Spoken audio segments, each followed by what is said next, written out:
राम जय जय राम। श्री हरि श्री हरि श्री हरि। भक्त चरितांक। शिव भक्त बाणासुर, जिन्होंने वामन रूपधारी श्री विष्णु भगवान को यह समस्त पृथ्वी दान दे दी, उन्हीं महात्मा बलि के 100 पुत्र थे। उन 100 में बाणासुर सबसे बड़े थे।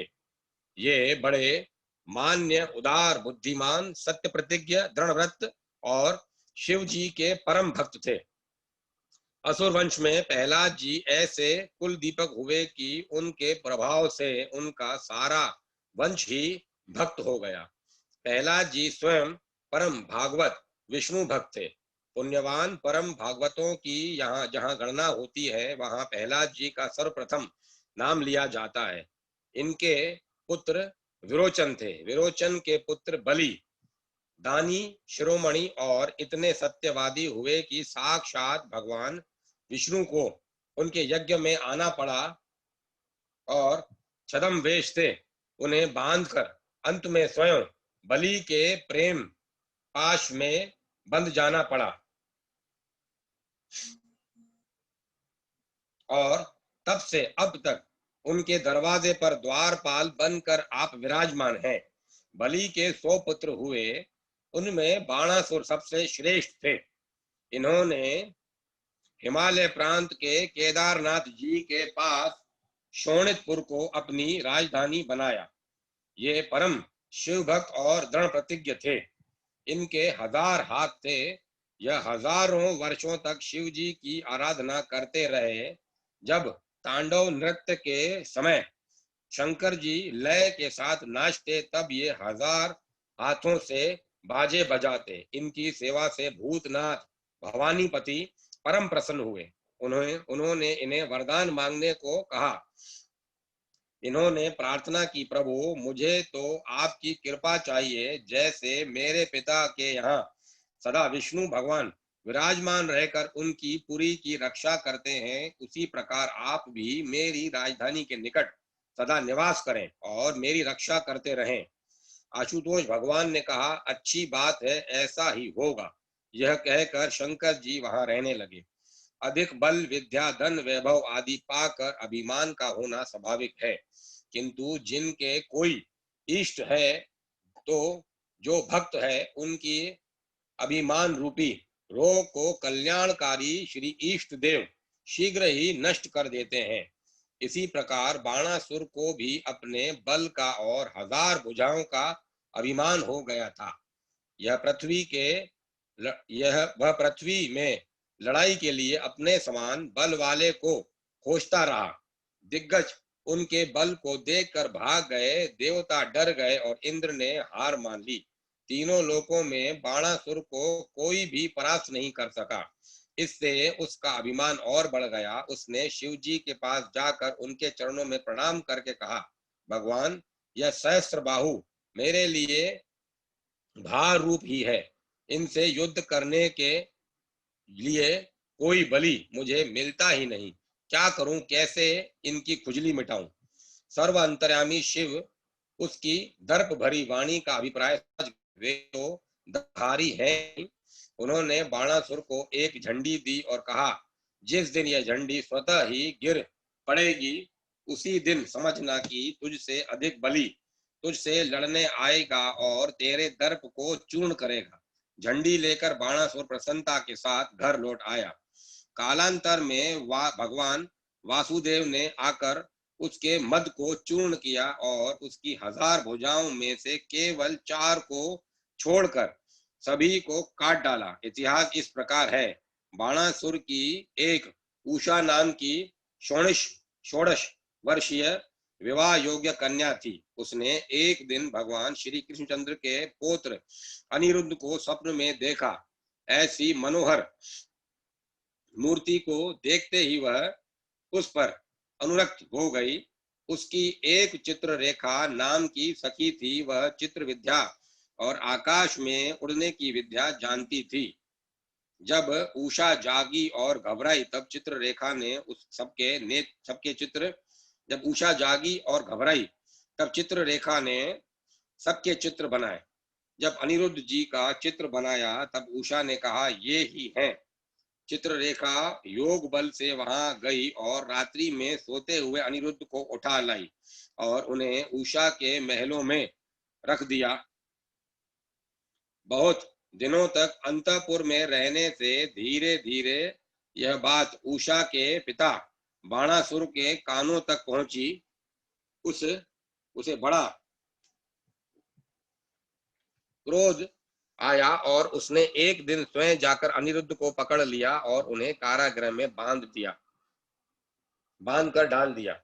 इधर की उधर खबर देने वाले वायु से भी अधिक वेगवान चतुर्दश भुवनों में बिना रोक टोक घूमने वाले देव ऋषि नारद जी ने यह सब वृतांत द्वारकापुरी में जाकर समस्त यादवों से और श्री कृष्ण भगवान से कहा। इसे सुनकर भगवान बड़ी भारी सेना सहित शोणितपुर पर चढ़ आए। आकर बाणासुर से युद्ध किया। अंत में उसने अपने इष्ट देव शंकर जी को स्मरण किया। शंकर जी ने जी तो औदानी थे से पूछा, क्या चाहते हो? उसने कहा, मेरे लिए आप युद्ध करें। एवं मस्तु कहकर भगवान भोलेनाथ युद्ध करने लगे। भगवान श्री कृष्णचंद्र जी का और शिव जी का परस्पर बड़ा घोर युद्ध हुआ। दोनों ही ईश्वर थे, एक ही भगवान दो रूपों में प्रकट थे। उनका युद्ध ही क्या था? भक्त को मान देना और भक्ति की मर्यादा बढ़ाने के लिए ही उन्होंने यह लीला रची थी। अंत में दोनों ओर से प्रेम संधि हुई। शिव जी ने भगवान से कहा, प्रभु आपको भला कौन जीत सकता है? यह बाणासुर मेरा बड़ा भक्त है, इस पर कृपा कीजिए, इसे अभयदान दीजिए। भगवान ने कहा, एक तो यह आपका भक्त, दूसरे प्रहलाद का परपौत्र, मैं इसे मारूंगा नहीं। मैंने प्रहलाद के वंशजों को न मारने की प्रतिज्ञा की है। इसकी भार रूप जो ये 1000 भुजाएं हैं, इनमें इन्हें मैं काट देता हूं। केवल 4 भुजा इसकी सदा रहेंगी। यह आज से आपका प्रधान पार्षद माना जाएगा और सदा अजर अमर रहेगा। यह कहकर भगवान ने बाणासुर को अभयदान दे दिया। उसी दिन से परम शिव भक्त बाणासुर अजर अमर हो गए। भगवत हृदय कुंभकर्ण। राम ही केवल प्रेम प्यारा, जाने ही ले जो जाने निहारा। भगवान की लीला अद्भुत है। जो तर्क करना चाहते हैं वे उसमें अविश्वास करके अशांत होते हैं, और जो श्रद्धालु हैं, विश्वासी हैं, वे उन लीलामय की अद्भुत क्रीड़ाओं में आनंद प्राप्त करते हैं। रावण का छोटा भाई कुंभकर्ण सृष्टि का ही प्राणी था, फिर भी वह सृष्टिकर्ता के लिए ही एक समस्या हो गया था। जब तपस्या करते हुए कुंभकर्ण के पास ब्रह्मा जी वरदान देने पहुंचे, तब वरदान देना तो दूर, उन्हें दूसरी ही चिंता हो गई। वे सोचने लगे, यदि कहीं यह नित्य भोजन करेगा तो सारा विश्व कुछ ही काल में ही उसके द्वारा नष्ट हो जाएगा। सरस्वती के द्वारा ब्रह्मा जी ने कुंभकर्ण की बुद्धि भ्रमित करा दी और उसने 6 महीने सोते रहने का वरदान मांग लिया। पाप पुण्य धर्म कर्म से भला कुंभकर्ण को क्या काम? वह तो 6 महीने तक खर्राटे लेता पड़ा रहता था। एक पहाड़ की बड़ी भारी गुफा में 6 महीने पर केवल एक दिन के लिए जागता था। वह दिन भोजन करने तथा कुशल मंगल पूछने में ही बीत जाता था। रावण के अपकर्मों में कुंभकर्ण का कोई हाथ नहीं था, न हो ही सकता था। उस महाकाय का हृदय निर्मल था। वह इतना शुद्ध अधिकारी था कि स्वयं देव ऋषि नारद ने उसे तत्व ज्ञान का उपदेश दिया था। जब लंका की सेना वानर ऋषियों की मार से संत्रस्त हो गई, तब अवनी अकंपन आदि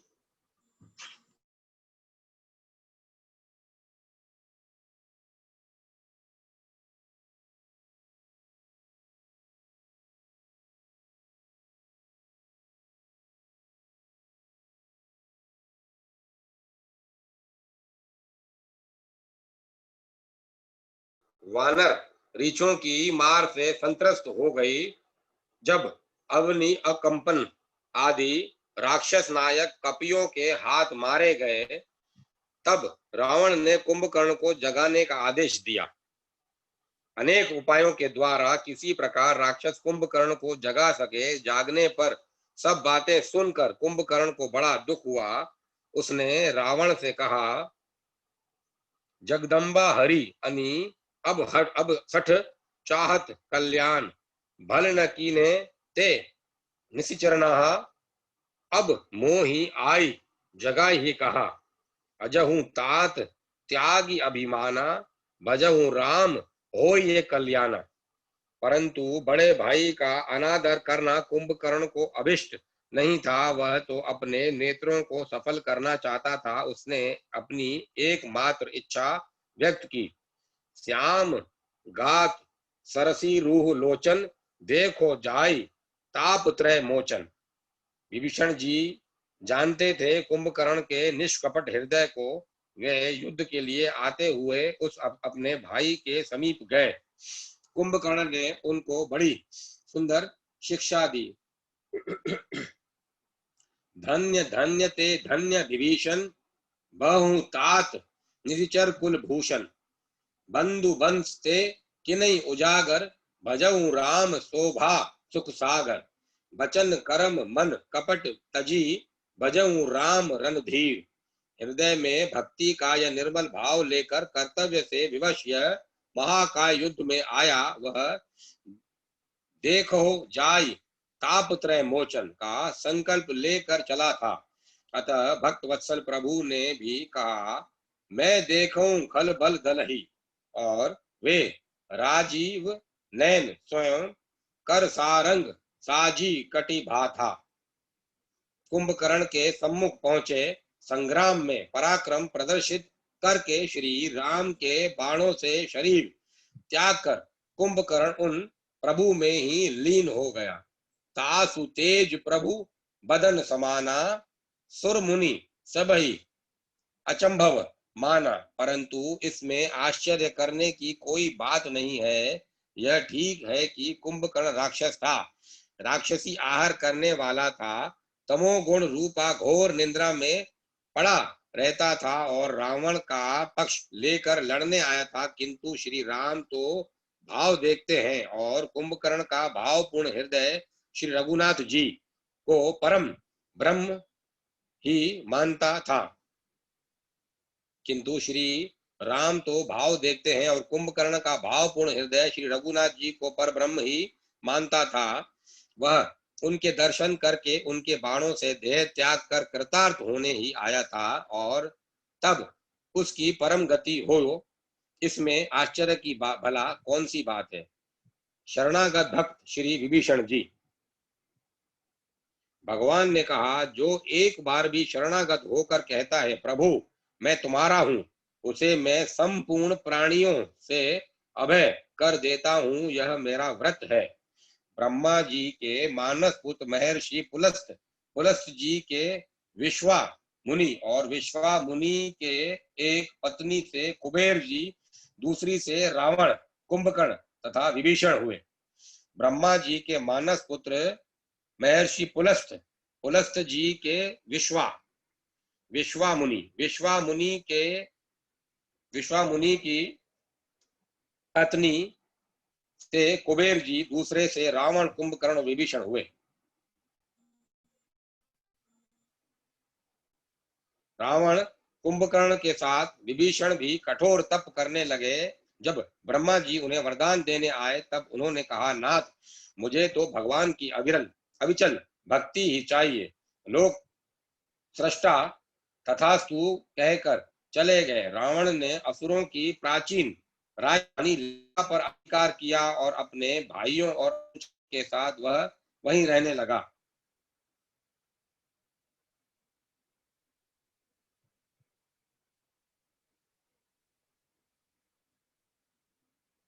रावण देवताओं का शत्रु था और स्वयं उसे भजन पूजन आदि से एक प्रकार का द्वेष भी था। किंतु अपने छोटे भाइयों को इन कामों से रोककर उसने कष्ट देना नहीं चाहा। विभीषण लंका में भगवान का भजन पूजन करते रहते थे, और जब रावण दिग्विजय के लिए चला जाता था तब लंका का राज्य कार्य भी वही देखते थे, क्योंकि कुंभकर्ण तो सोया ही करता था। रावण की अनीति, उसका अधर्म विभीषण जी को सदा ही कलेश देता था। वे अनेक बार समझाना भी चाहते थे, किंतु रावण अहंकारी था। विभीषण बड़े भाई का पूरा आदर भी करते थे। जब दशानंद श्री सीता जी को चुरा लिया, जब दशानंद सीता जी को चुरा लाया, तब उन्होंने बहुत समझाया, पर स्त्री का सेवन यश, आयु और पुण्य का नाश करने वाला है।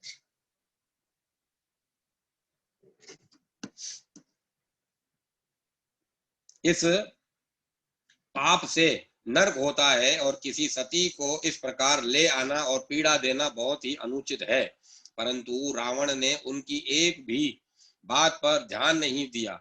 जब हनुमान जी लंका पहुंचे तब रात्रि में श्री जानकी जी को ढूंढते हुए उन्हें विभीषण जी का घर दिख पड़ा। उस घर के पास भगवान का मंदिर बना था। घर की दीवालों पर चारों ओर भगवान का मंगलमय नाम सुंदर अक्षरों में अंकित था। तुलसी के नवीन वृक्ष घर के सामने लगे थे। हनुमान जी आश्चर्य में पड़ गए कि लंका में यह भगवत भक्त जैसा घर किसका है। उस समय रात्रि के चौथे प्रहर के प्रारंभ में ही विभीषण जी की निद्रा टूटी। वे जागते ही भगवान का स्मरण कीर्तन करने लगे। हनुमान जी साधु समझकर ब्राह्मण वेश में उनके पास गए। ब्राह्मण को देख विभीषण जी ने बड़े आदर से उनको प्रणाम किया। लंका में सामान्य ब्राह्मण आ नहीं सकता था। उन्हें संदेह हुआ कि मेरे दया में प्रभु ने अपने किसी भक्त को मुझ अधम पर कृपा करके तो नहीं भेजा। स्वयं वे भक्त वत्सल श्री राम ही तो मुझ दीन को कृतार्थ करने नहीं पधारे हैं। हनुमान जी ने जब अपना परिचय दिया तब बड़े ही करुण स्वर में उन्होंने कहा, तात कबहू मोहि जानी अनाथा, करहि कृपा भानुकुल नाथा। तामस तनु कछु साधन नाही, प्रीति न पद सरोज मन माही। अब मोहि भा भरोस हनुमंता, बिनु हरि कृपा मिल ही नहीं संता। हनुमान जी ने आश्वासन दिया, प्रभु के परम उद्धार कोमल स्वभाव का वर्णन किया। विभीषण जी से पता पाकर वे श्री जानकी जी के समीप गए और उनसे मिलकर बातचीत की। जब मेघनाथ नागपाश से हनुमान जी को बांधकर राजसभा में ले आया और रावण ने उनके वध की आज्ञा दी, तब विभीषण जी ने नीति विरोध न मारहि दूता कहकर उनकी रक्षा की। हनुमान जी लंका जलाकर लौट गए। सभी राक्षस भय से सशंकित रहने लगे। एक दिन समाचार मिला कि श्री राम बहुत बड़ी वानरी सेना लेकर समुद्र के उस पार आ पहुंचे हैं। रावण अपनी राजसभा में आगे के कर्तव्य का निश्चय करने बैठा। चाटुकार मंत्री उसकी मिथ्या प्रशंसा करने लगे। उस समय विभीषण ने प्रणाम करके नम्रता पूर्वक कहा, जो आवन चाहे कल्याणा, सुजसु सुमित शुभ गति सुख नाना, सो पर नारी लीलार गोसाई, तजई चौथी के चंद की नाई। 14 भुवन एक पति होई, भूत द्रोह तिष्ठई नहीं सोई। गुण सागर नागर नर जोई, अलप लोभ भल कलही न कोई। काम क्रोध मद लोभ सब नाथ नरक के पंथ, सब पर हरि रघुबीर ही, भजहु भजहि जहि संत। इतनी नीति बताकर भगवान श्री राम के स्वरूप का वर्णन करते हुए उन्होंने कहा, तात राम नहीं नर भूपाला, भुवनेश्वर कालहू कर काला। ब्रह्मा अनामय अज भवंता, व्यापक अजीत अनादि अनंता। गो द्विज धेनु देव हितकारी, कृपा सिंधु मानुष तनुधारी, जन रंजन भंजन खल व्राता, भेद धर्म रक्षक सुरत्राता, ताहि बहरू तजी नाई माथा, प्रणतारती भंजन रघुनाथा, प्रभु कहे देहि, भजऊ राम सब भांति सुने सनेहि, शरण गए प्रभु ताहु न त्यागा, विश्व द्रोह कृत अग जेहि लागा, जासु नाम त्रय ताप नासवान, सोई प्रभु प्रगट समझो जय रावण। परंतु रावण के सिर पर तो काल नाच रहा था, उसे ऐसी कल्याणकारी शिक्षा अच्छी न लगी। भरी सभा में विभीषण को लात मारकर उसने लंका से निकल जाने की आज्ञा दी। इतना अपमान सहकर भी विभीषण जी ने उसे प्रणाम किया। संत जन अपना अहित करने वाले का भी हित ही चाहते हैं। विभीषण ने तब भी कहा, तुम्हें पितु सरसी भले ही मोहि मारा, राम भजे हित होई तुम्हारा। तदंतर मंत्रियों को साथ लेकर विभीषण आकाश मार्ग से भगवान के पास पहुंचने के लिए चल पड़े। मार्ग में वे सोचते जा रहे थे, देख ही हूं जाई चरण जल जाता, अरुण मृदुल सेवक सुखदाता, जे पद परसी तरी रिचि नारी, दंडक कानन पावन कारी, जे पद जनक सुता उर लाए, कपट कुरंग संग धर धाऊ, हर और सर सरोज पद जई, अहो भाग्य में देखूं तेई, जिन पाहन के पादुकनहि, भरत रहे मन लाई, ते पद आज बिलो की हूं, उन नयनहीन अब न अब जाएं। धन्य है वह हृदय जिसमें उन अरुण मृदुल चरणों को देखने की तीव्र लालसा जागती है। विभीषण समुद्र पार पहुंचे, प्रभु को संदेश मिला। सुग्रीव ने शंका की, किंतु कहीं उन शरणागत वत्सल अशरण शरण की शरण लेने में कोई बाधा खड़ी होने का साहस कर सकती है। प्रभु की आज्ञा से हनुमान जी तथा अंगद बड़े आदर से विभीषण जी को ले गए प्रभु के पास। राघवेंद्र जी की वह जटा मुकुटधारी दरवान दल श्याम शरीर की अनुपम शोभा देखकर नेत्र निहाल हो गए। विभीषण जी ने अपना परिचय दिया और भूमि पर प्रणाम करते हुए विवे चरणों पर गिर पड़े। श्रवण सुजस सुनी आयऊ, प्रभु भंजन भय भीर, त्राहि त्राहि आरती हरन सरन सुखद रघुबीर। श्री राघवेंद्र झपट कर उठे और विभीषण को उठाकर उन्होंने हृदय से लगा लिया। उसी दिन सर्वेश्वर श्री राम के करों ने सागर के जल से विभीषण को लंका के राज्य पर अभिषिक्त कर दिया। लंकेश तो वे उसी दिन हो गए। रावण से युद्ध हुआ और राक्षस राज अपने समस्त परिकरों के साथ मारा गया। विभीषण को लंका के सिंहासन पर बैठाकर तिलक करने की विधि भी पूरी हो गई।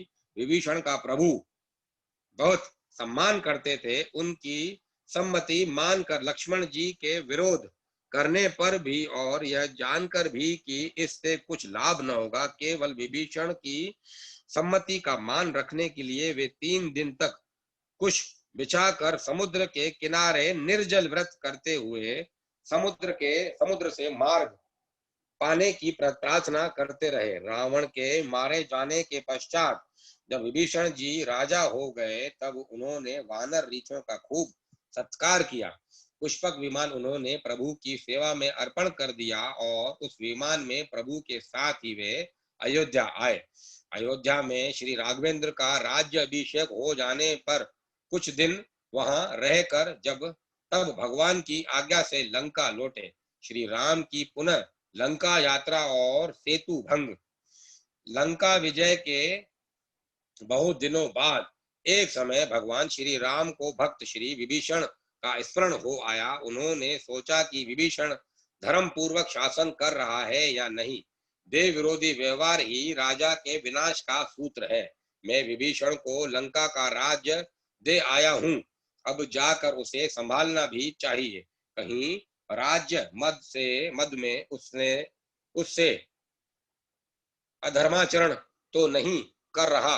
अतएव मैं स्वयं लंका जाकर उसे देखूंगा और हितकर उपदेश दूंगा, जिससे उसका राज्य अत्यंत काल तक स्थायी रहेगा। श्री राम यूं विचार कर ही रहे थे कि भरत जी भी आ पहुंचे। भरत जी ने कभी लंका देखी नहीं थी, अतएव श्री राम जी की आज्ञा लेकर वे भी साथ हो लिए। दोनों भाई पुष्पक विमान पर सवार होकर मुनियों के आश्रम में होते हुए किष्किंधापुरी में जाकर भक्त सुग्रीव से मिले। सुग्रीव ने राजघराने के सब स्त्री पुरुषों तथा नगरी के समस्त नर नारी समेत महाराज श्री राम और भरत जी का बड़ा सम्मान स्वागत किया। फिर सुग्रीव को साथ लेकर विमान पर से भरत को विभिन्न स्थान दिखलाते और उसकी कथा सुनाते हुए भगवान लंका में जा पहुंचे।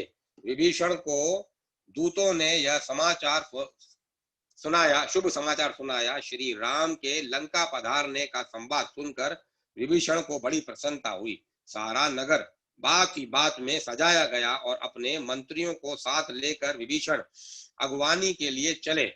सुमेरु स्थित सूर्य की भांति विमानस्थ श्री राम को देखकर साष्टांग प्रणाम पूर्वक विभीषण ने कहा, प्रभु आज मेरा जन्म सफल हो गया। आज मेरे सारे मनोरथ सिद्ध हो गए, क्योंकि आज मैं जगदम्ब अनिग आप दोनों स्वामियों के दर्शन कर रहा हूं। आज स्वर्गवासी देवगण भी मेरे भाग्य की शलाघा कर रहे हैं। मैं आज अपने को त्रिदशपति इंद्र की अपेक्षा भी श्रेष्ठ समझ रहा हूं।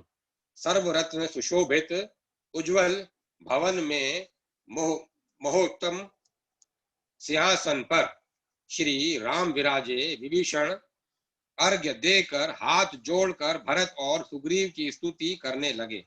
लंका निवासी प्रजा की राम दर्शनार्थ भीड़ लग गई। प्रजा ने विभीषण को कहलवाया, प्रभु हमको उस अनोखी रूप माधुरी को देखते बहुत दिन हो गए। युद्ध के समय हम सब देख भी नहीं पाए थे। आज हम दीनों पर दया करके हमारा हित करने के लिए करुणा में हमारे घर पधारे।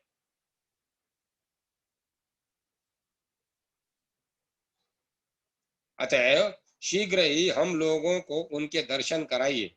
विभीषण ने श्री राम जी से पूछा और दयामयी की आज्ञा पाकर प्रजा के लिए द्वार खोल दिए। लंका के नर नारी राम जी भरत जी की झांकी देखकर पवित्र और मुग्ध हो गए। यों 3 दिन बीते। चौथे दिन रावण माता कैकसी ने विभीषण को बुलाकर कहा, बेटा मैं भी श्री राम के दर्शन करूंगी। उनके दर्शन से महामुनि गण भी महापुण्य के भागी होते हैं। श्री राम जी साक्षात सनातन विष्णु जी हैं। वे ही यहाँ 4 रूपों में अवतीर्ण हैं। श्री सीता जी स्वयं लक्ष्मी जी हैं। तेरे भाई रावण ने यह रहस्य नहीं जाना। तेरे पिता ने कहा था कि रावण को मारने के लिए भगवान रघुवंश में दशरथ जी के यहाँ प्रादुर्भूत होंगे। विभीषण जी ने कहा, माता आप नए वस्त्र पहनकर कंचन थाल में चंदन मधु अक्षत दधि दुर्वा का अर्घ्य सजाकर भगवान श्री राम के दर्शन करें। शर्मा विभीषण पत्नी को आगे करके और अन्यान्य देव कन्याओं को साथ लेकर आप श्री राम के समीप जाएं।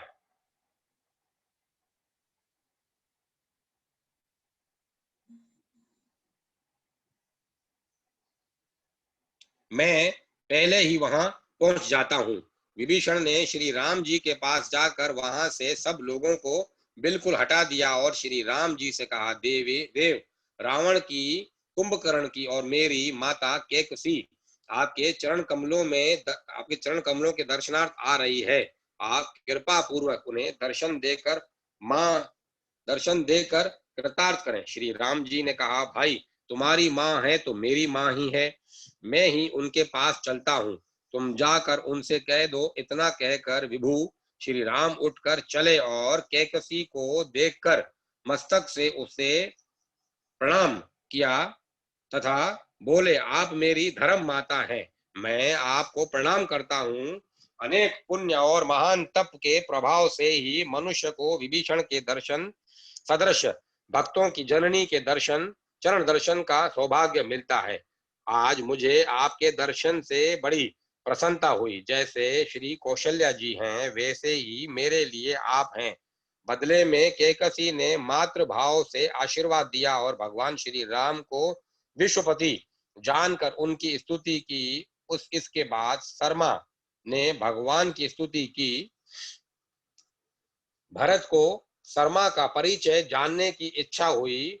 उनके संकेत को समझकर इंगित विद श्री राम जी ने भरत जी से कहा, यह विभीषण की साध्वी भार्या है, इनका नाम शर्मा है। ये महाभागा सीता की प्रिय सखी है और इनकी सख्यता बहुत दृढ़ है।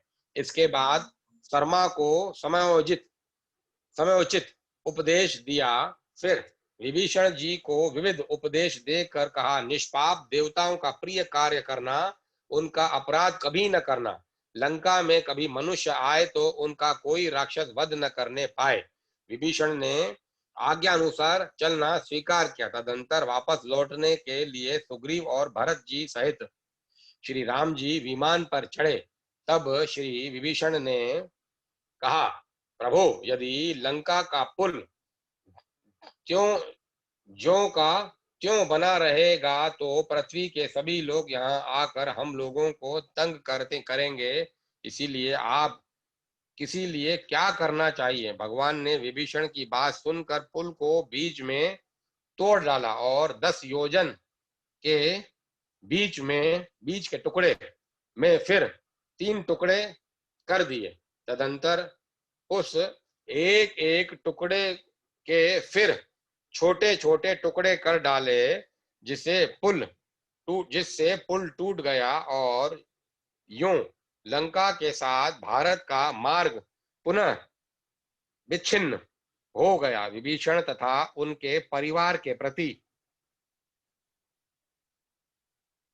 भगवान का कितना स्नेह था, इस कथा से इसका पता लगता है। इतना ही नहीं, विभीषण के प्रति राम जी का इतना स्नेह था कि इसकी एक कथा और पढ़िए। विभीषण जी के बदले स्वयं दंड ग्रहण करने को तैयार। एक समय श्री राम जी को मुनियों के द्वारा समाचार मिलता है कि लंकाधिपति विभीषण द्रविड़ देश में कैद हैं। भगवान श्री राम अब नहीं ठहर सके। वे विभीषण जी का पता लगाने और उन्हें छुड़ाने के लिए निकल पड़े। खोजते खोजते विप्रघोष नामक गांव में पहुंचे। विभीषण वहीं कैद थे। वहां के लोगों ने श्री राम को दिखलाया कि विभीषण जमीन के अंदर एक कोठरी में जंजीरों से जकड़े पड़े हैं। श्री राम जी के पूछने पर ब्राह्मणों ने कहा, राजन, विभीषण ने ब्रह्म हत्या की थी। एक अति धार्मिक वृद्ध ब्राह्मण निर्जन उपवन में तप कर रहा था। विभीषण जी ने वहां जाकर उसे पददलित करके मार डाला। ब्राह्मण की मृत्यु होते ही विभीषण के पैर वहीं रुक गए। वह एक कदम भी आगे नहीं बढ़ सका। ब्रह्म हत्या के पाप से उसकी चाल मंद हो गई। हम लोगों ने इस दुष्ट राक्षस को बहुत मारा पीटा, परंतु इस पापी के प्राण किसी प्रकार नहीं निकले। अब हे श्री राम, आप पधारे हैं, आप चक्रवर्ती राजराजेश्वर हैं, इस पापात्मा का वध करके धर्म की रक्षा कीजिए। यह सुनकर श्री राम असमंजस्य में पड़ गए। एक और विभीषण का भारी अपराध है और दूसरी ओर विभीषण जी श्री राम जी के ही एक सेवक हैं। यहाँ पर श्री राम जी ने ब्राह्मणों से जो कुछ कहा वह बहुत ही ध्यान देने योग्य है। शरणागत भक्त के लिए भगवान कहाँ तक करने को तैयार हैं, इस बात का पता भगवान के शब्दों से लग जाएगा। भगवान श्री राम स्वयं अपराधी की तरह नम्रता से कहने लगे, वरम ममेव मरणम मंदोक्त हयन्ते कथम राज्यो मर्यादमाय दतः तदेव स भविष्यति भृत्यापराधे सर्वत्र स्वामिनो दंड इष्यते। राम वाक्य द्विजा श्रुत्वा विस्मय द्विदम ब्रुवन।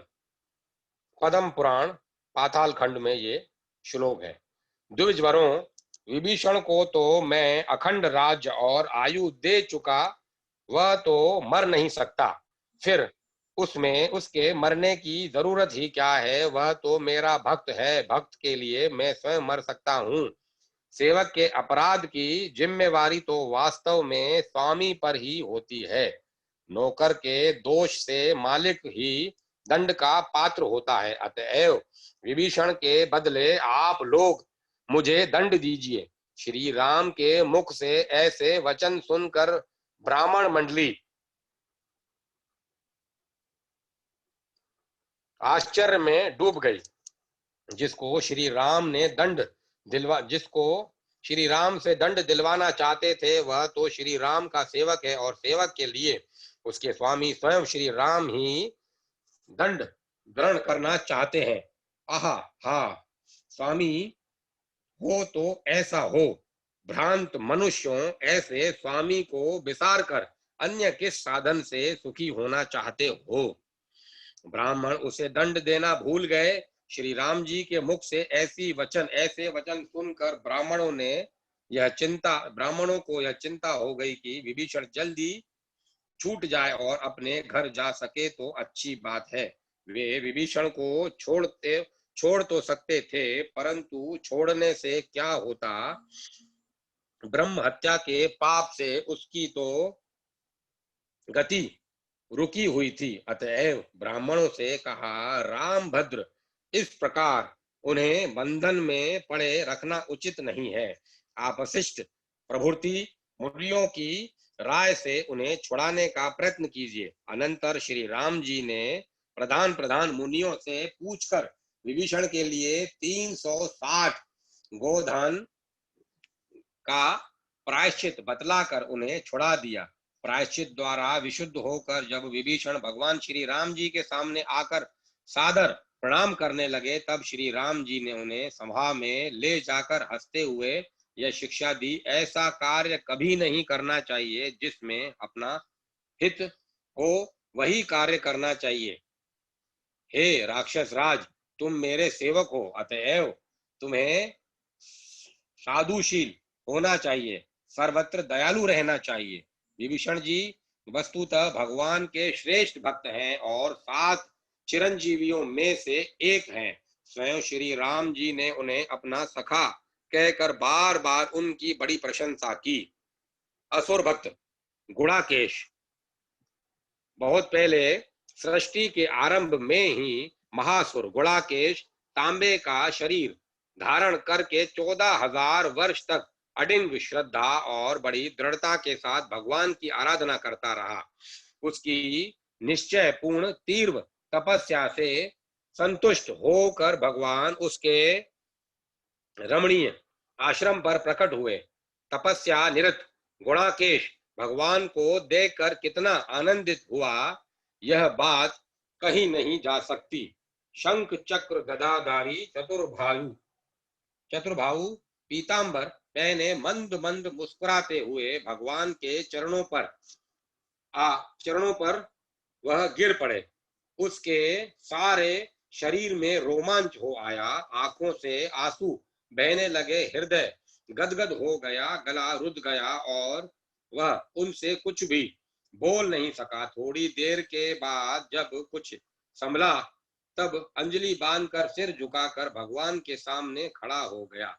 भगवान ने मुस्कुराते हुए कहा, निष्पाप गुणाकेश, तुमने कर्म से मन से वाणी से जिस वस्तु को वांछनीय समझा हो, जो चीज तुम्हें अच्छी लगती हो, मांग लो, मैं आज तुम्हें सब कुछ दे सकता हूँ। भगवान की बात सुनकर गुणाकेश ने विशुद्ध हृदय से कहा, भगवान, यदि आप मुझ पर पूर्ण रूप से प्रसन्न हैं तो ऐसी कृपा करें कि मैं जहां जहां जन्म लूं, हजारों जन्म तक आपके चरणों में ही मेरी दृढ़ भक्ति बनी रहे। भगवान भगवान, एक बात और चाहता हूं, आपके हाथ से छूटे हुए चक्र के द्वारा ही मेरी मृत्यु हो, और जब चक्र से मैं मारा जाऊं तब मेरे मांस मज्जा आदि तांबे के रूप में हो जाएं और वे अत्यंत पवित्र हों। उनकी पवित्रता उसी में है कि उनमें भोग लगाने से आपकी प्रसन्नता संपादित हो, अर्थात मरने पर भी मेरा शरीर आपके ही काम में आता रहे। भगवान ने उसकी प्रार्थना स्वीकार की और कहा, तब तक तुम तांबा होकर ही रहो। यहाँ तांबा मुझे बड़ा प्रिय होगा। वैशाख शुक्ल द्वादशी के दिन मेरा चक्र तुम्हारा वध करेगा और तब तुम सदा के लिए मेरे पास चले जाओगे। यह कहकर भगवान अंतर्हित हो गए और वह उत्सुकता के साथ बड़ी तपस्या करने लगा कि कब वैशाख शुक्ल द्वादशी आए और कब अपने प्रियतम के हाथ से छूटे हुए चक्र के द्वारा मेरी मृत्यु हो, जो मुझे उनके प्यार से भी मीठी होगी।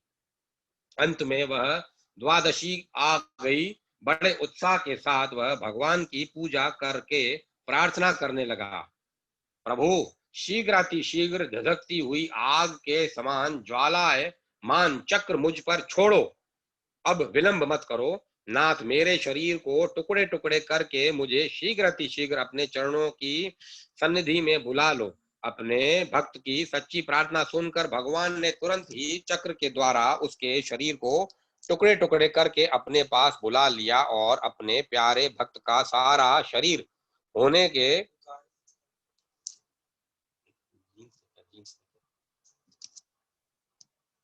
अपने भक्त की सच्ची प्रार्थना सुनकर भगवान ने तुरंत ही चक्र के द्वारा उसके शरीर को टुकड़े टुकड़े करके अपने पास बुला लिया और अपने प्यारे भक्त का शरीर होने के कारण वे आज भी तांबे से बहुत प्रेम करते हैं और वैष्णव लोग बड़े प्रेम से तांबे के पात्र में भगवान को अर्घ पादादि समर्पित करते हैं।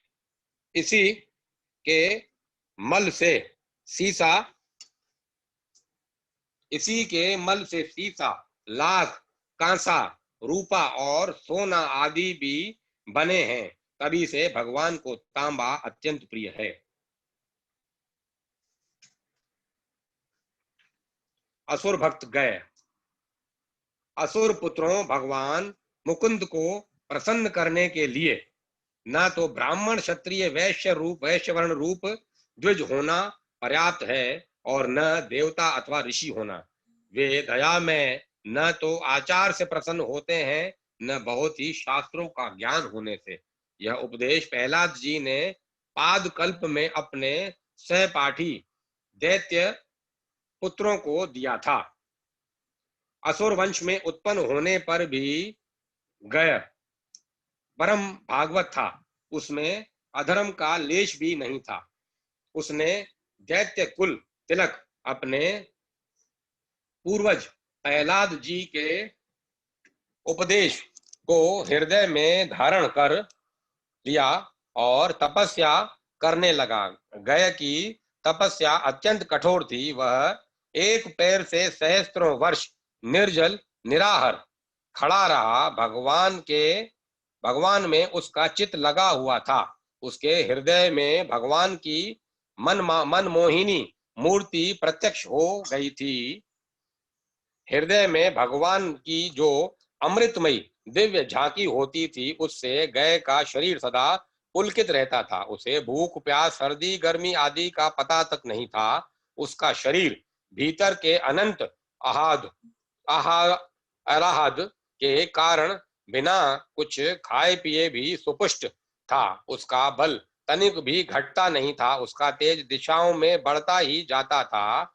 अनेक बार ब्रह्मा जी शंकर जी वरदान देने गए के पास गए, किंतु उसे तो कोई वरदान ही नहीं चाहिए था। वह तो भगवान को प्रसन्न करने के लिए तप कर रहा था और तप करते ही रहना चाहता था। उस तप को छोड़ना भी नहीं चाहिए, यह उसका मन सोच ही नहीं सकता था।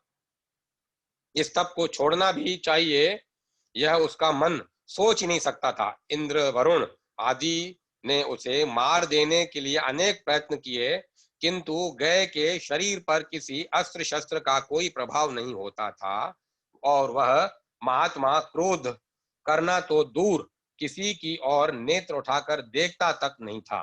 तपस्या से तेज बढ़ता है, गय का तेज बढ़ता ही जाता था। देवता भी उसके आगे हतप्रभ हो गए। दिशाएं उस तेज से ढक गई। ब्रह्मा जी सोचने लगे कि अब क्या हो। गय का तेज इसी प्रकार बढ़ता ही गया तो सारी सृष्टि का रजोगुण और तमोगुण उस तपस्वी के प्रभाव से नष्ट हो जाएगा। सतोगुण सीमा छोड़कर बढ़ जाए तो भी प्रलय हो जाएगी। अंत में ब्रह्मा जी ने भगवान की शरण ली। भगवान की शिक्षा के अनुसार गए के पास आकर वे बोले, असुर श्रेष्ठ, तुम तो मुझसे कोई वरदान मांगते नहीं, किंतु आज मैं तुमसे वरदान मांगने आया हूँ। मुझे यज्ञ करना है। सृष्टि में तुम्हारे शरीर जैसा पवित्र स्थल कोई नहीं है। यज्ञ करने के लिए मैं भूमि के रूप में तुमसे तुम्हारा शरीर चाहता हूँ। गय ने कहा, प्रजापति, मेरा सौभाग्य है कि मेरा शरीर किसी अच्छे काम में आएगा। मेरे शरीर पर यज्ञ करके आप मेरे स्वामी यज्ञ पुरुष नारायण का भजन करेंगे। इससे बड़ा फल इस देह का मुझे और क्या मिलना है। आप प्रसन्नता से यज्ञ करें। इतना कहकर असुर गए लेट गया। ब्रह्मा जी ने उसकी देह पर यज्ञ वेदी, कुंड आदि बनाए। ऋषियों के साथ सैकड़ों वर्ष में समाप्त होने वाला बड़ा भारी यज्ञ उन्होंने किया। सृष्टिकर्ता के आश्चर्य का ठिकाना नहीं रहा। गय का शरीर थोड़ा भी जला नहीं था। बिना हिले डुले, बिना श्वास लिए वह महाभाग इतने समय तक चुपचाप पड़ा रहा। अब यज्ञ समाप्त होने पर उसने उठना चाहा। ब्रह्मा जी बहुत डरे। उन्होंने फिर भगवान को पुकारा। तब भगवान ने गय के विभिन्न अंगों पर विभिन्न देवताओं को स्थापित किया और स्वयं गदा लेकर उस तपस्वी असुर के हृदय पर खड़े हो गए। गय ने कहा, ब्रह्मा जी, मैं चाहूं तो अब भी सहज ही उठकर खड़ा हो सकता हूं, क्योंकि इन सर्वात्मा नारायण ने कृपा करके मुझे पहले ही अपरिमित शक्ति दे दी है। किंतु मेरे स्वामी स्वयं जब तक मेरे ऊपर खड़े हैं तब तक मैं हिल भी नहीं सकता। अपने आराध्य का अपमान मैं नहीं करूंगा। यदि भगवान मेरे ऊपर से चले गए तो तुरंत उठ खड़ा होऊंगा। आप सब में कोई मुझे दबाए नहीं रख सकता। भगवान से गए ने वरदान मांगा, जो कोई मेरे शरीर पर अपने पितरों के लिए पिंडदान करे उसके पितृ मुक्त हो जाएं। भगवान ने गय को यह वरदान दिया।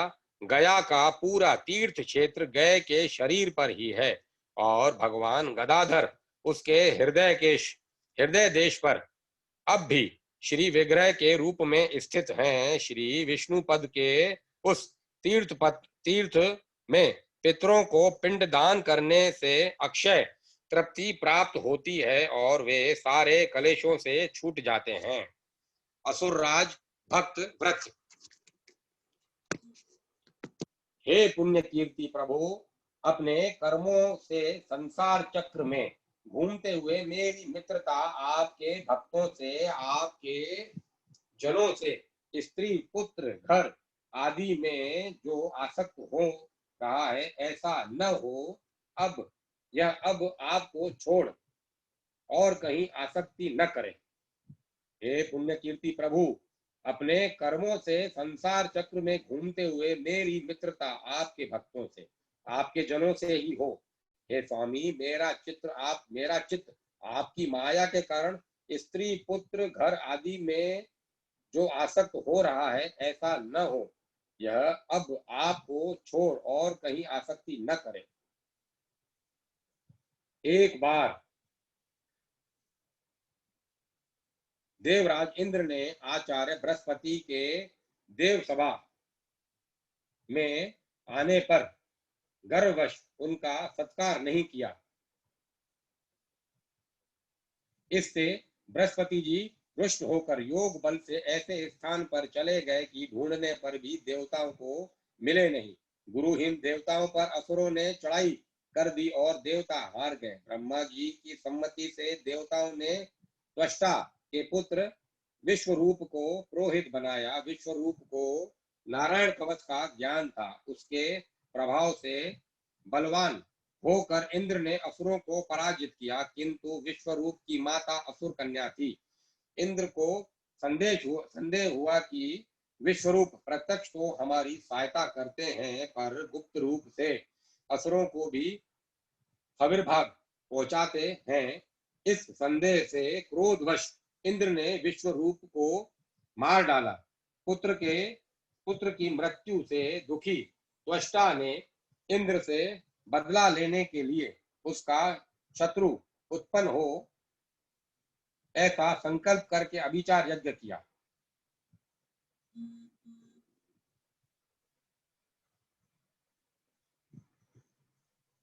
उस यज्ञ से अत्यंत भयंकर व्रत का जन्म हुआ। यह व्रतासुर पूर्व जन्म में भगवान के अनंत स्वरूप का परम भक्त चित्रकेतु नामक राजा था। पार्वती जी के श्राप से उसे यह असुरदेह मिला था। असुर होने पर भी पूर्व जन्म के अभ्यास से व्रत की भगवत भक्ति उत्तरोत्तर बढ़ती ही गई। 60,000 वर्ष कठोर तप करके व्रतासुर ने अमित शक्ति प्राप्त की। वह तीनों लोकों को जीतकर उसके ऐश्वर्य का उपभोग करने लगा। व्रतासुर असुर था, उसका शरीर असुर जैसा था, किंतु उसका हृदय निष्पाप था। उसमें वैराग्य था और भगवान की निर्मल निष्काम प्रेम रूपा भक्ति थी। भोगों की नश्वरता वह जानता था। एक बार संयोगवश वह देवताओं से हार गया। असुरों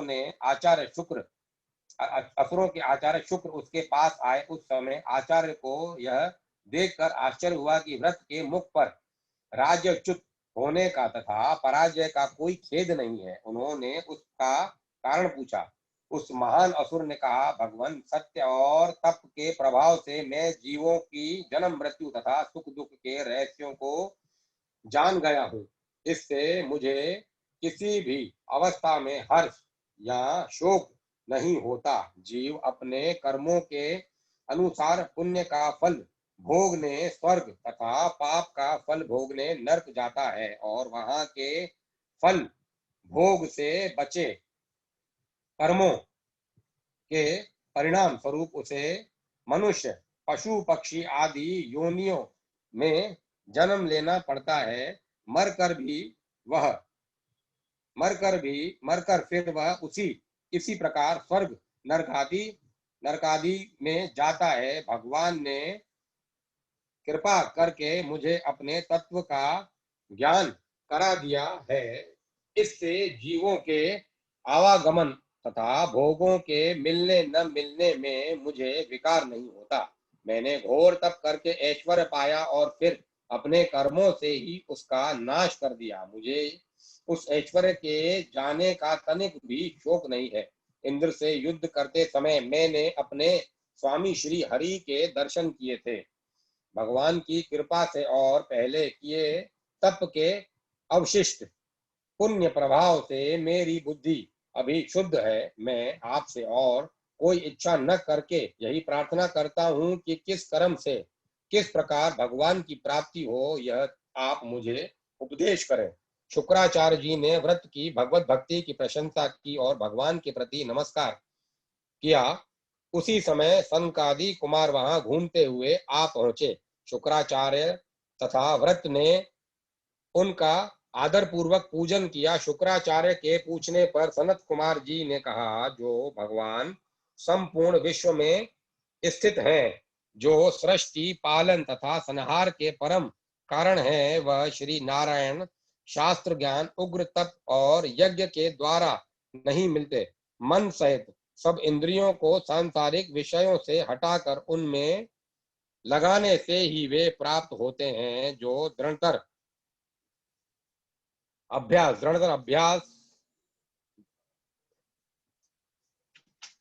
जो दृढ़तर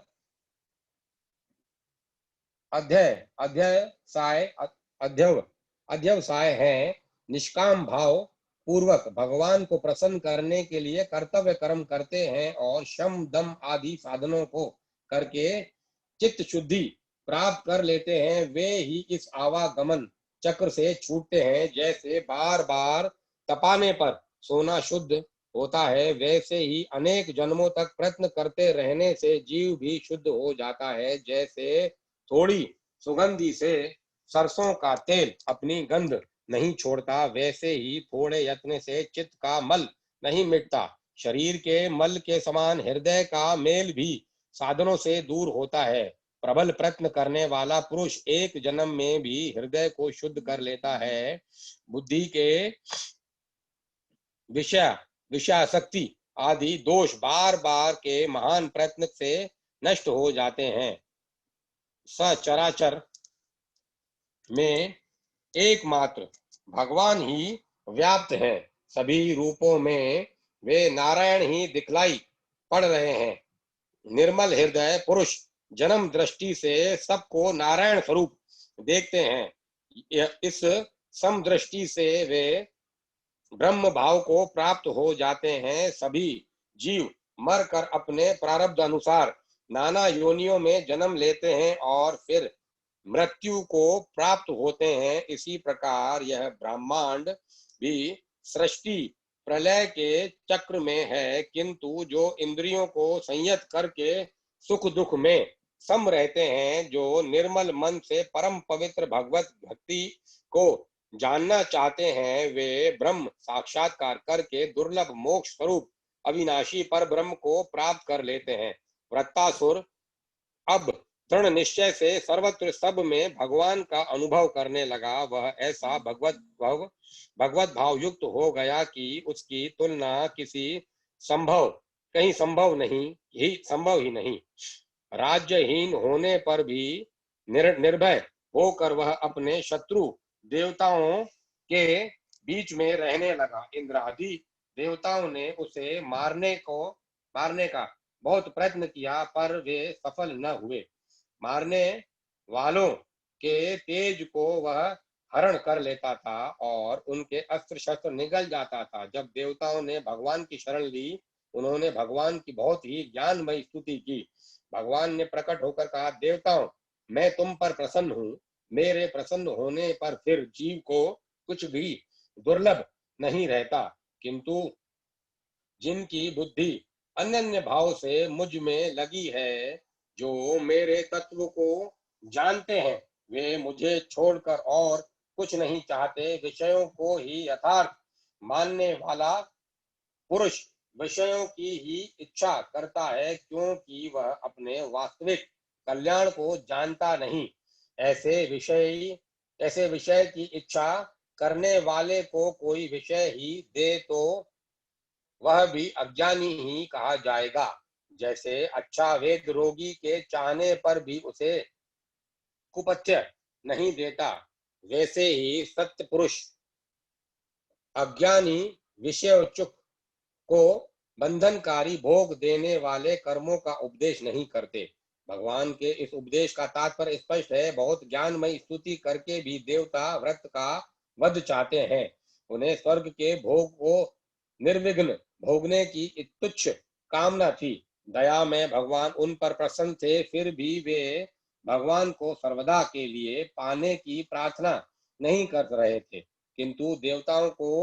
बोलते देवताओं को बोलते न देख अपार कृपा सिंधु प्रभु ने देख लिया कि ये विषयाभिलाषी हैं। प्रभु को अपने परम भक्त व्रत को असुर शरीर से मुक्त करके अपने पास बुलाना था, अतः उन्होंने इंद्र से कहा, अच्छा तुम महर्षि दधीची के पास जाकर उनसे उनका शरीर मांग लो, वे महात्मा तुम्हें अपनी देह दे दें, उनकी हड्डियों से बने वज्र के द्वारा तुम असुर राज व्रत को मार सकोगे। इंद्र के मांगने पर महर्षि दधीची ने योग द्वारा शरीर छोड़ दिया। विश्वकर्मा ने उनकी हड्डियों से वज्र बनाया। वज्र लेकर ऐरावत पर सवार हो बड़ी भारी सेना के साथ इंद्र ने व्रत पर आक्रमण किया। इस प्रकार इंद्र को अपने सामने देखकर वह महामना असुर तनिक भी घबराया या डरा नहीं, वह निर्भय निश्चल हंसता हुआ युद्ध करने लगा। इसी समय भगवान विष्णु ने इंद्र के शरीर में प्रवेश किया। भगवान शंकर के ज्वर से व्रत के शरीर में प्रवेश करके उसे शिथिल कर दिया। इतने पर भी ज्वरग्रस्त व्रत इंद्र से पराक्रम में प्रबल पड़ रहा था। उसने ऐरावत पर एक गदा मारी तो ऐरावत रक्त वमन करता 28 हाथ पीछे हट गया। अपने शत्रु को ऐसे संकट में पड़े देख व्रत उल्टे आश्वासन और प्रोत्साहन देता हुआ बोला, इंद्र घबराओ मत, अपने इस अमोघ वज्र से मुझे मारो, शंका मत करो, वज्र खाली नहीं जाएगा। तुम्हारा वज्र तो महर्षि दधीची और भगवान के तेज से संपन्न है।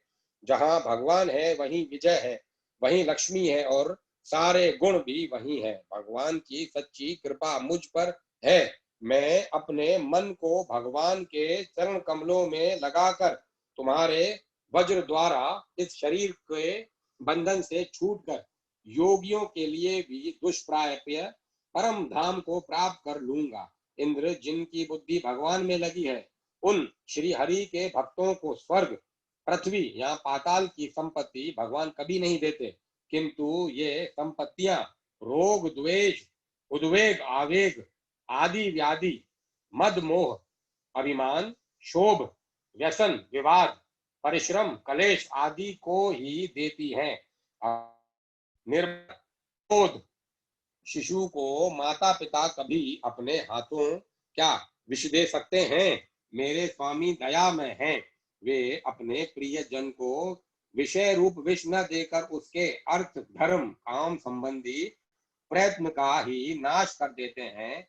मुझ पर भगवान की कृपा है, इसी से तो मेरे ऐश्वर्य को उन्होंने छीन लिया और तुम्हें वज्र देकर भेजा कि तुम इस शरीर से मुझे छुड़ाकर अपने उनके चरणों में पहुंचा दो। परंतु इंद्र, तुम्हारा अभाग्य है, तुम पर प्रभु की कृपा नहीं है। इसी से अर्थ, धर्म, काम के प्रयत्नों में तुम लगे हो। भगवान की कृपा का रहस्य तो उनके निष्किंचन भक्त ही जानते हैं। असुराज व्रत भगवान की कृपा का अनुभव करके भाव मग्न हो गया। वह भगवान को प्रत्यक्ष देखता हुआ सा उनसे प्रार्थना करने लगा, हरे, मैं मर कर भी तुम्हारे ही चरणों के आश्रय में रहूं, तुम्हारा ही दास बनूं।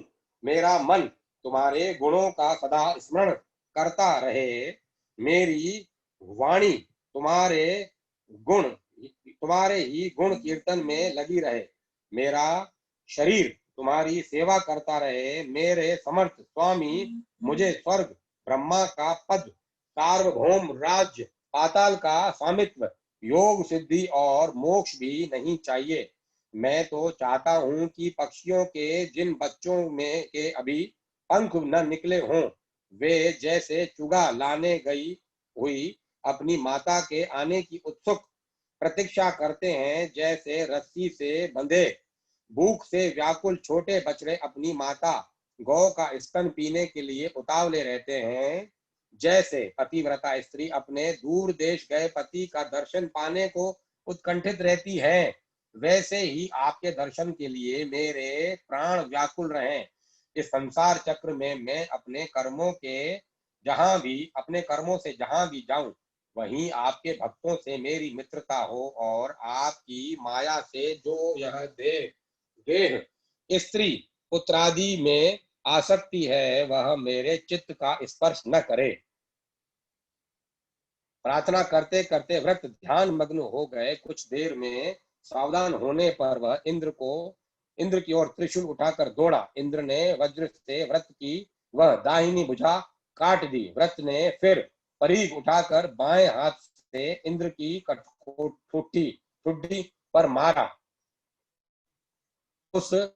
इस आघात से इंद्र के हाथ से वज्र गिर पड़ा और वे लज्जित हो गए। इंद्र को लज्जित देख असुर व्रत ने हंसकर कहा, शक्र, यह खेद करना का समय नहीं है। वज्र हाथ में से गिर गया तो हुआ क्या, उसे उठा लो और सावधानी से मुझ पर चलाओ। सभी जीव सर्वसमर्थ भगवान के वश में हैं। सबको सर्वत्र विजय नहीं मिलती। जैसे जाल में बंधे पक्षी हो, इसी प्रकार सब जीव परमात्मा की इच्छा के वश में हैं। सबके संचालक भगवान काल हैं। वे ही जय पराजय के हेतु हैं। ओज, साहस, शक्ति, प्राण, अमृत और मृत्यु रूप से सब में वे काल भगवान ही स्थित है। मोहवश ही लोग जड़ शरीर को कारण मानते हैं। कठपुतली के समान सभी जीव भगवान के हाथ के यंत्र हैं।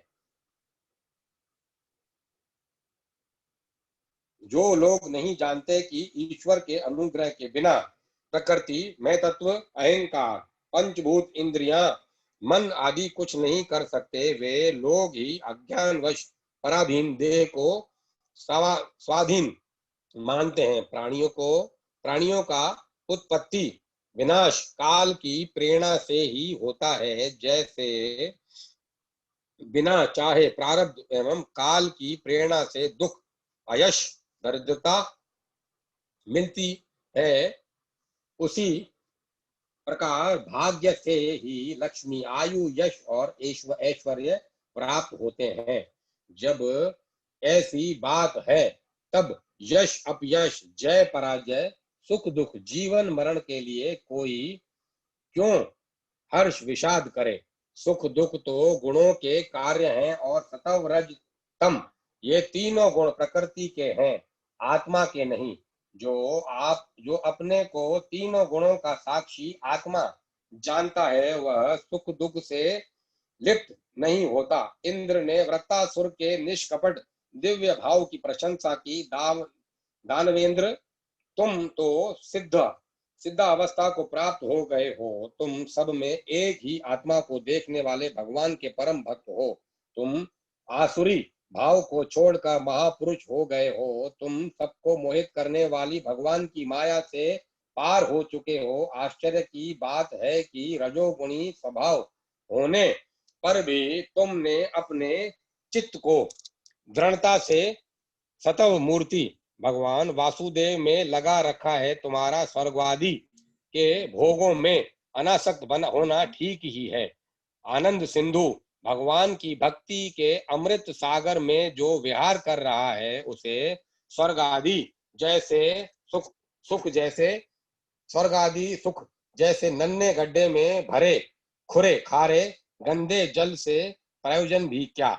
इसके बाद व्रत ने मुख फैलाकर ऐरावत सहित इंद्र को ऐसे निगल लिया, जैसे कोई बड़ा अजगर हाथी को निगले जाने पर इंद्र ने नारायण कवच के प्रभाव से निगले जाने पर भी इंद्र नारायण कवच के प्रभाव से मरे नहीं।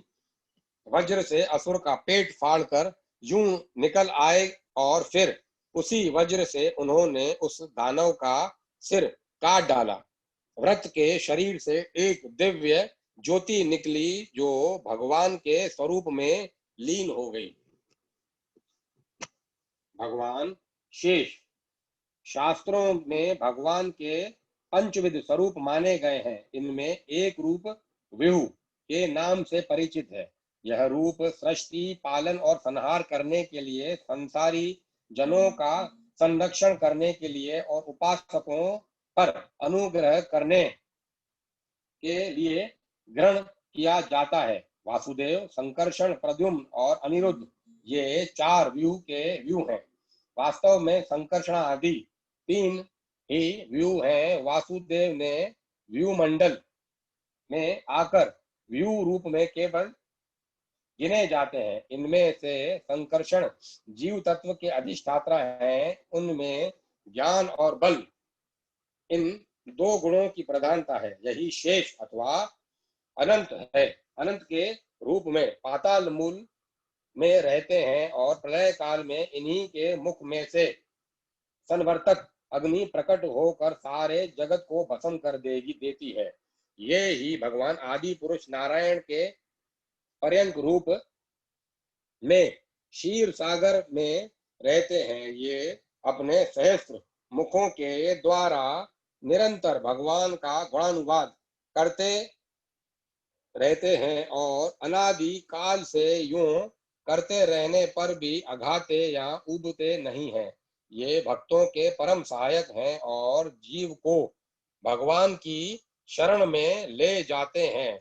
इनकी सारे देवता वंदना करते हैं और इनके बल, पराक्रम, प्रभाव और स्वरूप को जानने अथवा वर्णन करने की सामर्थ्य किसी में भी नहीं है। गंधर्व, अप्सरा, सिद्ध, किन्नर, नाग आदि कोई भी इनके गुणों की था नहीं लगा सकते। इसी से इन्हें अनंत कहते हैं। ये पंचविध ज्योति सिद्धांत के प्रवर्तक माने गए हैं। ये सारे विश्व के आधारभूत भगवान नारायण के श्री विग्रह को धारण करने के कारण सब लोकों में पूज्य और धन्यतम कहे जाते हैं। ये सारे ब्रह्मांड को अपने मस्तक पर धारण किए रहते हैं। ये भगवान के निवास, शैया, आसन, पादुका, वस्त्र, पाद, पीठ, तकिया तथा छत्र के रूप में शेष अर्थात अंगीभूत होने के कारण शेष कहलाते हैं। त्रेता युग में श्री लक्ष्मण जी के रूप में और द्वापर में श्री बलराम जी के रूप में ये ही अवतीर्ण होकर भगवान की लीला में सहायक बनते हैं। ये भगवान के नित्य परिकर, नित्य मुक्त और अखंड ज्ञान संपन्न माने जाते हैं।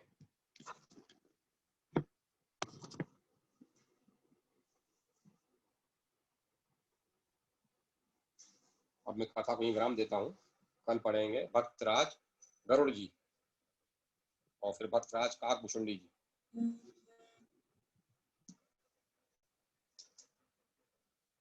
हरिओम तत्सत, हरिओम तत्सत, हरिओम तत्सत, हरिओम तत्सत, हरिओम तत्सत।